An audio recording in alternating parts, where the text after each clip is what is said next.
Welcome back to BCN news. కల్తీ నెయ్యి అని ఆరోపణలు చేసి టీటీడీ నిధులు హెరిటేజ్కు అడ్డగోలుగా దోచిపెడుతున్నట్లు ఆధారాలతో సహా దొరికిపోయిన చంద్రబాబు దానిపై చర్చిస్తే అవినీతి భాగవతం బయటపడుతుందనే భయంతోనే ఎన్నాళ్లు మండలిలో చర్చకు ఒప్పుకోలేదని మాజీ మంత్రి మేరుగు నాగార్జున విమర్శించారు. ప్రజల్లో హెరిటేజ్ అవినీతిపై చర్చ జరుగుతుందని ఐవీఆర్ఎస్ కాల్స్ ద్వారా తెలుసుకున్న చంద్రబాబు అసెంబ్లీలో ఏకధాటిగా 4 గంటల పాటు చర్చ జరిపి వైసీపీ మీద బురద జల్లడమే లక్ష్యంగా ఇప్పుడు చర్చకు సిద్ధమయ్యారని ఆరోపించారు. ప్రభుత్వం చేసే అవినీతి తప్పులను బ్రేకులు లేకుండా అబద్ధాలతో డైవర్ట్ చేయడానికే వైసీపీకి ప్రతిపక్ష హోదా ఇవ్వలేదని తేల్చి చెప్పారు. పూర్తిగా సభలోకి వస్తాయి గాని నిజాలు చెప్పి ప్రజలకు న్యాయం జరిగే విధంగా జరిగిన విషయాన్ని కూలంకషంగా చెప్పే అవకాశాలే ఉండవు.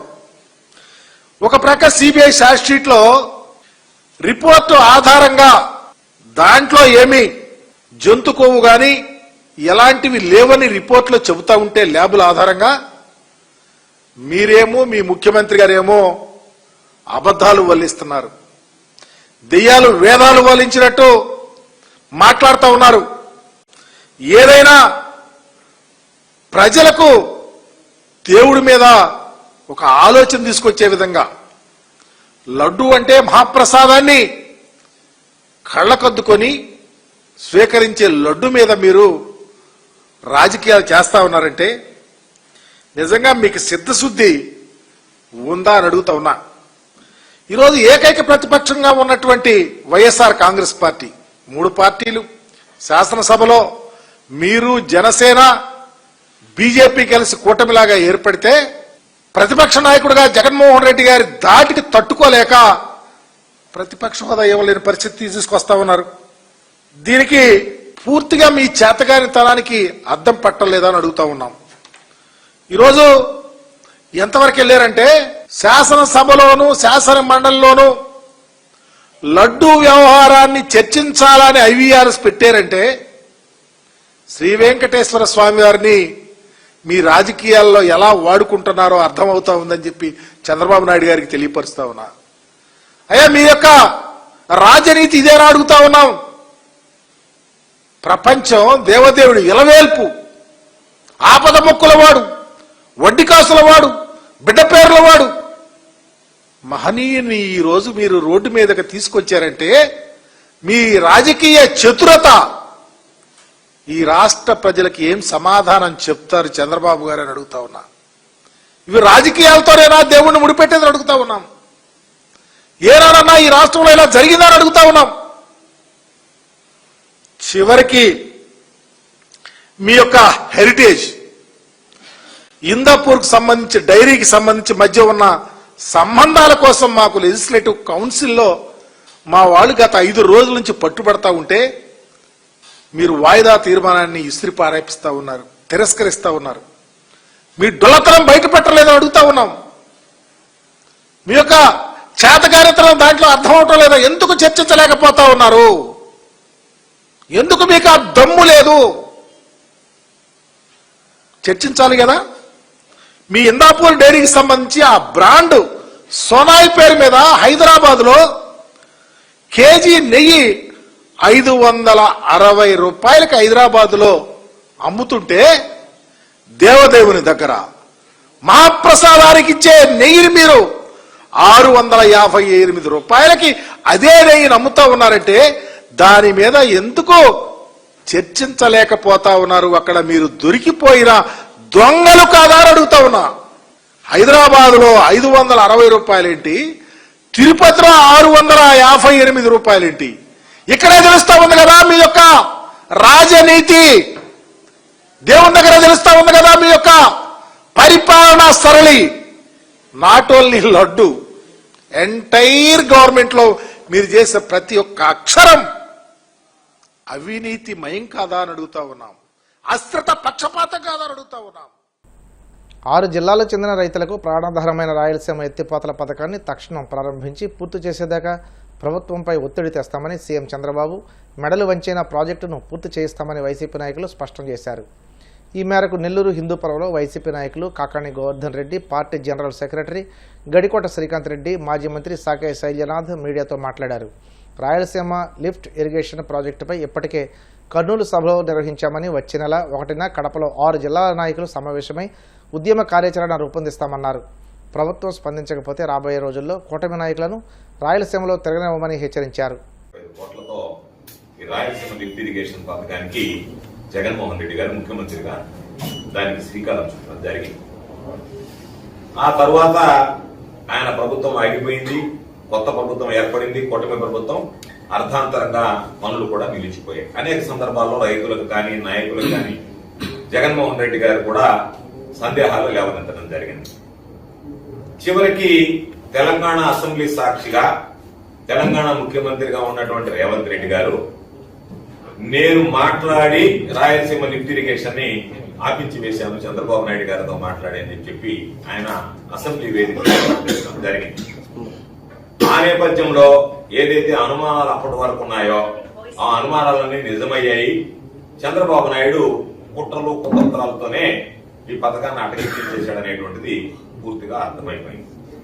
అటువంటి పరిస్థితుల్లో మరలా ఈరోజు రాయలసీమ లిఫ్ట్ ఇరిగేషన్ యొక్క చారిత్రక ఆవశ్యకత, దాని యొక్క ఉపయోగాలన్నీ కూడా రైతాంగానికి వివరించి వాళ్ళందరినీ కూడా సమాయత్తపరిచి రాబోయేటువంటి రోజుల్లో ఈ రాయలసీమ లిఫ్ట్ ఇరిగేషన్ కి సంబంధించి సాధన జయంగా ఉద్యమించడానికి ఈరోజు నాంది పలుకుతున్నాం. దానికి సంబంధించి ఇప్పటికే అనేక సందర్భాలలో అనేక వేదికల మీద చర్చించడం జరిగింది. అనేక జిల్లాలలో ప్రధానమైనటువంటి వ్యక్తులందరూ కూడా సమావేశాలు ఏర్పాటు చేసుకుని దాని యొక్క ఆవశ్యకతను వివరించడం జరిగింది. నెల్లూరు జిల్లాకు సంబంధించి ఈరోజు అనేక సందర్భాలలో మనం ఏదైతే శ్రీశైలం జలాశయం నుంచి సోమశిల జలాశయానికి, సోమశిల జలాశయం నుంచి కండలేరు జలాశయానికి నీరు తరలించి ఈరోజు మనం పంటలు పండించుకునేటువంటి పరిస్థితుల్లో ఎప్పుడన్నా అనేక సందర్భాల్లో చూసాం. జిల్లా పరిషత్ సమావేశంలో మీడియా సాక్షిగా ఈ జిల్లాలో ఉండేటువంటి శాసనసభ్యులు రెండుగా విడిపోవడం, కొట్లాటలు, ఆ ప్రాంతానికి నీళ్లు ఇవ్వాలని చెప్పి కండలేరు కింద ఉన్నటువంటి ఆ ప్రాంతాలకు సంబంధించినటువంటి శాసనసభ్యులు పోట్లాడడం, సోమశిల నీరు తీసుకువెళ్ళడానికి వీలు లేదు, సోమశిలకు సంబంధించినటువంటి రైపేరియన్ రైట్స్ ఉన్నాయి కాబట్టి ముందు నీటి యాజమాన్య హక్కులు కలిగినటువంటి మేమే వినియోగించుకోవాలని చెప్పి సోమశిల జలాశయం కింద ఉన్నటువంటి ఆ శాసనసభ్యుల ఆ ప్రాంతం ఆయకట్టుకు సంబంధించినటువంటి ఈ నెల 25వ తేదీన మార్కాపురం జిల్లాలో జరిగే ముఖ్యమంత్రి చంద్రబాబు పర్యటన విజయవంతం చేయడానికి అధికారులు చర్యలు తీసుకోవాలని జిల్లా కలెక్టర్ పి రాజబాబు ఆదేశించారు. దోర్నాల మండలం వెలుగొండ ప్రాజెక్టు కార్యాలయంలో ముఖ్యమంత్రి పర్యటన విజయవంతం చేయడానికి తీసుకోవాల్సిన చర్యలపై జిల్లా కలెక్టర్ అధికారులతో సమీక్ష సమావేశం నిర్వహించి మాట్లాడుతూ జిల్లాలో ఈ నెల 25వ తేదీ దోర్నాల మండలం గంటవానిపల్లి ఫీడర్ కెనాల్ శంకుస్థాపన పనుల్లో సీఎం పాల్గొంటారని, అనంతరం మార్కాపురం పట్టణంలో జరిగే బహిరంగ సభలో పాల్గొంటారన్నారు. ముఖ్యమంత్రి పర్యటనలో ఎటువంటి ఇబ్బందులు కలగకుండా కట్టుదిట్టమైన చర్యలు తీసుకోవాలని అధికారులను ఆదేశించారు. అందరికీ నమస్కారం. గౌరవ ముఖ్యమంత్రి వర్యులు శ్రీ నారా చంద్రబాబు నాయుడు గారు మార్కాపురం జిల్లాకి ఈ నెల 25వ తారీఖుని వస్తున్నారు. సో వెలుగొండ ప్రాజెక్ట్ని విజిట్ చేసిన తర్వాత ఒక పబ్లిక్ మీటింగ్ మార్కాపురంలో అడ్రస్ చేస్తారు. సో దాని గురించి జిల్లా యంత్రాంగం అంతా కూడా ఏర్పాట్లు అంటూ చేసుకుంటూ ఉంది. దాని మీద ఇప్పుడు రివ్యూ చేసుకోవడం జరిగింది. ఏ ప్లేసెస్లో సీఎం గారు విద్యార్థుల్లో నైతిక విలువలు, సామాజిక బాధ్యత పెంపొందించాలనే లక్ష్యంతో నిర్వహించిన విలువల విద్యా సదస్సు తిరుపతి పద్మావతి మహిళా విశ్వవిద్యాలయం ఆడిటోరియంలో జరిగింది. ఈ సదస్సులో బ్రహ్మశ్రీ చాగంటి కోటేశ్వరరావు ప్రధాన ప్రవచనం అందించారు. తిరుపతి జిల్లాలోని వివిధ ప్రభుత్వ పాఠశాలల నుండి దాదాపు 1200 మంది విద్యార్థులు పాల్గొని ఈ ప్రవచనాన్ని ఆసక్తిగా విన్నారు. ప్రవచనంలో బ్రహ్మశ్రీ చాగంటి కోటేశ్వరరావు విద్యార్థులను ఉద్దేశించి పలు మార్గదర్శక సూచనలు చేశారు. ఆయన తన జీవిత చరిత్రలో రాసుకున్నారు, ఎవరికైనా ఒక మంచి మాట చెప్పాలి అంటే అదొక పెద్ద సాహసం. ఎందుకంటే మనం సహృదయంతో మంచి మాట చెప్పడానికి సిద్ధపడినా ఆ మంచి మాటని స్వీకరించడానికి సహృదయంతో ఉన్నవాళ్ళు కూడా ఉండాలి. అట్లా లేనప్పుడు నా శుభ్రత గురించి నీకెందుకు, నువ్వు చెప్పొచ్చేవాడి వాడిని తిరగబడేవాళ్ళు కూడా ఉంటారు. అన్ని కష్టాలు పడి గాంధీ గారు శౌచానికి, పరిశుభ్రతకి పెద్దపీట వేశారు. అందరికీ తెలుసున్న ఆయన బిరుదునామం జాతిపిత, మహాత్మా అని పిలుస్తారు. కానీ బ్రిటిష్ వాళ్ళు పరిపాలిస్తున్న రోజుల్లో మహాత్మా గాంధీ గారికి ఒక విచిత్రమైన బిరుదునామం ఉండేది, ఏ గ్రేట్ స్కావెంజర్. ఆయన అంత గొప్పగా తొడపగలిగిన వ్యక్తి, ఆయన అంత పరిశుభ్రత కోసం వెప్పర్లాడే వ్యక్తి ఎక్కడా ఉండేవారు కాదు. మరుగుదొడ్లు కూడా ఆయన స్వయంగా తుడిచి కడిగి శుభ్రంగా ఉంచేవారు. సబర్మతి ఆశ్రమానికి బాబు రాజేంద్ర ప్రసాద్ గారు వెళ్ళి సేవ చేస్తామని అడిగితే కుష్ఠరోగుల యొక్క పాయిఖానాలు తుడిచి కడగమని ఆయన చెప్పారు. అంత సంతోషంగానూ దానిని స్వీకరించి బాబు రాజేంద్ర ప్రసాద్ గారు ఆ రోజుల్లో పాయిఖానాలు తుడిచి కడిగారు. మహాత్మా గాంధీ గారి శుభ్రతకి అంత పెద్ద పీట వేశారు. అన్నిటికన్నా ప్రతి వ్యక్తి శుభ్రంగా ఉండాలనేటటువంటిది ఆయన యొక్క ప్రగాఢమైన కోరిక. ఆయన ఉదయం వేళ వ్యాఖ్యానిగా కాసేపు నడుస్తూ ఉండేవారు. అలా నడుస్తున్నప్పుడు వార్ధాలో ఒక మహిళా కళాశాల నడిపేటటువంటి ఆ అధ్యక్షురాలు అంటే ప్రిన్సిపాల్ గారు ఒకసారి ఆయనతో పాటుగా పాఠశాలలో ఉన్న సమస్యల గురించి చర్చిస్తూ నడిచారు. ఆయన కుటీరంలోకి వెళ్ళిపోతూ ప్రిన్సిపాల్ వంక చూశారు. ప్రిన్సిపాల్ గారి పిల్లలకి శుభ్రత తగినంత ఉండట్లేదన్న విషయం గురించి అప్పుడే ప్రస్తావన చేశారు. గాంధీ గారు ఆవిడ వంక తిరిగి, అమ్మా నువ్వేమనుకోకు, నువ్వే గోళ్లు కత్తిరించుకోలేదు, పెద్ద పెద్ద గోళ్లు పెంచుకున్నావు, చుట్టూ సంస్కరించుకోలేదు. వార్తలు ముగించే ముందు ముఖ్యాంశాలు మరోసారి. ఉగాది నాటికి మెగా జాబ్ క్యాలెండర్ ఇవ్వాలనే లక్ష్యంతో పనిచేస్తున్నామన్న మంత్రి లోకేష్. ఇప్పటికే 16,000 ఉపాధ్యాయుల పోస్టులు భర్తీ చేశామని వెల్లడి.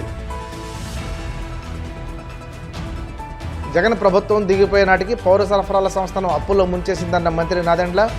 కూటమి ప్రభుత్వం వచ్చిన తర్వాత 24,296 కోట్ల అప్పు తిరిగి చెల్లించామని స్పష్టం. వైసీపీ హయాంలో దళితుల మీద జరిగిన దమనకాండపై కమిషన్ను నియమించి విచారణ చేయించాలి. రాష్ట్ర ప్రభుత్వాన్ని కోరిన టీడీపీ పొలిట్ బ్యూరో సభ్యుడు వర్ల రామయ్య.